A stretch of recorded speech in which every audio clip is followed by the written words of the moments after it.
जब कांग्रेस की सरकार थी तब धर्म के आधार पर आरक्षण दिया। अब क्या हुआ है, सुप्रीम कोर्ट में रुक जाता है क्योंकि 50% की सीमा वो ओबीसी का कोई कल्याण नहीं चाहते हैं। 50% की सीमा बढ़ाकर मुसलमानों को आरक्षण देना चाहते हैं, माननीय, धर्म के आधार पर आरक्षण देना चाहते हैं। और मैं आज फिर से एक बार इस सदन में जिम्मेदारी तब के साथ कहता हूं, दोनों सदन में जब तक भाजपा का एक भी सदस्य है, धर्म के आधार पर आरक्षण हम नहीं होने देंगे। ओबीसी को आरक्षण देने के लिए 1995 में 55 में काका साहेब कालेलकर कमीशन बना। मान्यवर, इसका रिपोर्ट कहां है? दोनों सदन के रिकॉर्ड पर मैंने ढूंढा, कहीं नहीं, बुला दिया गया। क्यों? क्योंकि ओबीसी को आरक्षण मिलता था।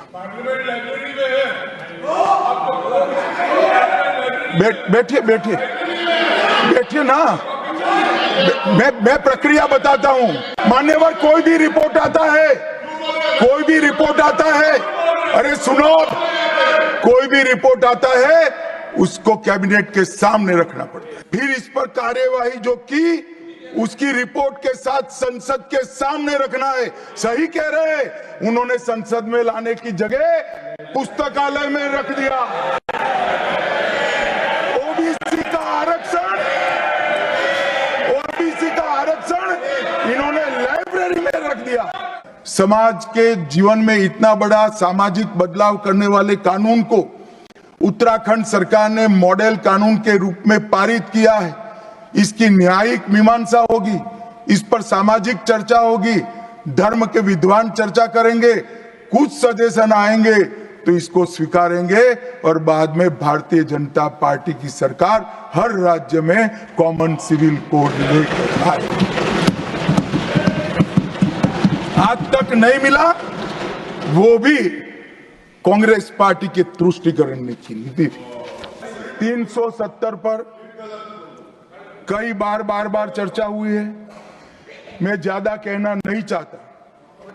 सब जानते हैं कि एक टेम्पररी प्रोविजन को अनौरत संतान की तरह अपनी गोदी में 70 साल तक कांग्रेस ने खिलाने का काम किया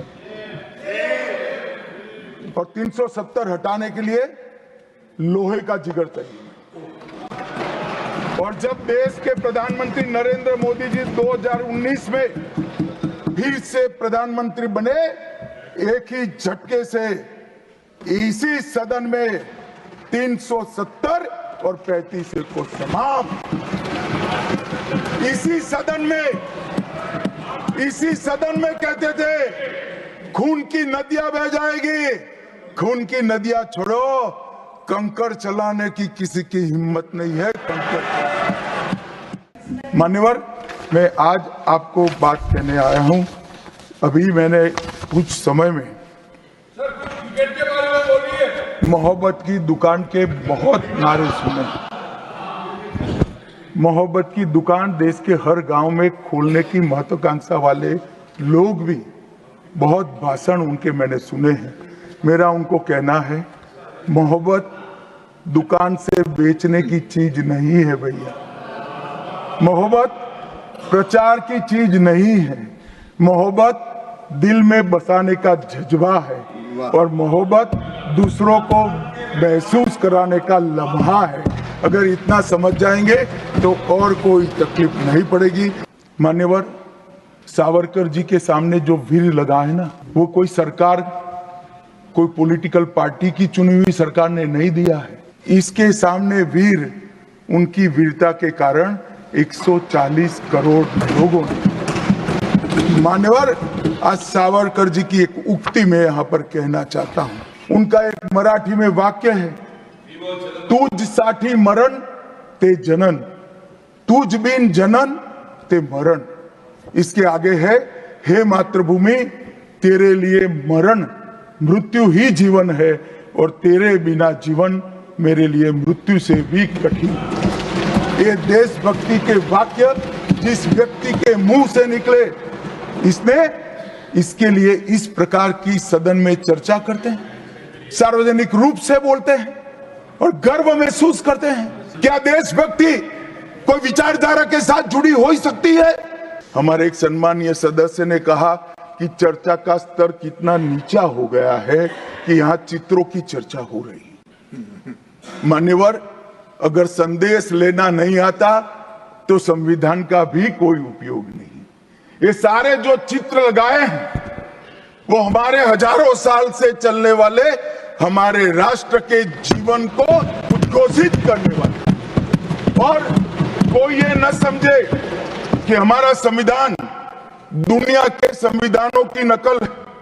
हाँ, हमने हर संविधान का अभ्यास जरूर किया है, क्योंकि हमारे यहाँ तो ऋग्वेद में कहा गया, हर कोने से हमें अच्छाई प्राप्त हो, शुभ विचार प्राप्त हो और शुभ विचार को स्वीकारने के लिए मेरा मन खुला हो। हमारे संविधान की रचना के बाद डॉक्टर आंबेडकर ने बहुत सोच समझकर एक वाक्य किया था। मैं आंबेडकर जी के वाक्य को सदन के सामने प्रस्तुत करना चाहता हूं। कोट, कोई संविधान कितना भी अच्छा हो वह बुरा बन सकता है अगर जिन लोग पर उसको चलाने की जिम्मेदारी है वो अच्छे न हो। उसी तरह से कोई भी संविधान कितना भी बुरा हो वो अच्छा साबित हो सकता है अगर उससे चलाने वालों की भूमिका सकारात्मक और अच्छी हो। अभी कुछ राजनेता आए हैं, 54 साल की आयु में अपने आप को युवा कहते हैं और ये घूमते रहते हैं, संविधान बदल देंगे, संविधान बदल देंगे, संविधान बदल देंगे। मैं उनको समझाना चाहता हूं कि संविधान बदलने का प्रोविजन, संविधान के प्रावधानों का बदलने का प्रोविजन अनुच्छेद 368 के अंदर संविधान में ही है। और मैं आज फिर से एक बार कहना चाहता हूं, थोड़ा ज्ञानवर्धन भी हो जाए किसी का। भाजपा ने 16 साल राज किया, मानिए 6 साल अटल जी ने किया, 10 साल मोदी जी ने किया और 5 साल और मोदी जी करें। एक प्रकार से 16 साल हमने शासन किया। 16 साल में हमने 22 बार संविधान बदला, संविधान के अंदर परिवर्तन की। और कांग्रेस ने 55 साल करा और 55 साल में 77 परिवर्तन कांग्रेस ने भी किए, कांग्रेस के शासन में भी हुए। पहला संशोधन हुआ 18 जून 1951 में। संविधान सभा ने ही ये संशोधन करना पड़ा, क्योंकि संविधान बनाने के बाद, संविधान स्वीकारने के बाद आम चुनाव में जाने तक का भी धैर्य कांग्रेस पार्टी में नहीं था। अभी लोकसभा नहीं बनी थी, अभी राज्यसभा नहीं बनी थी और संशोधन लेकर आए। अब उसका उद्देश्य क्या था? 19A जोड़ा गया। 19A जोड़ा गया, वो किस लिए जोड़ा गया?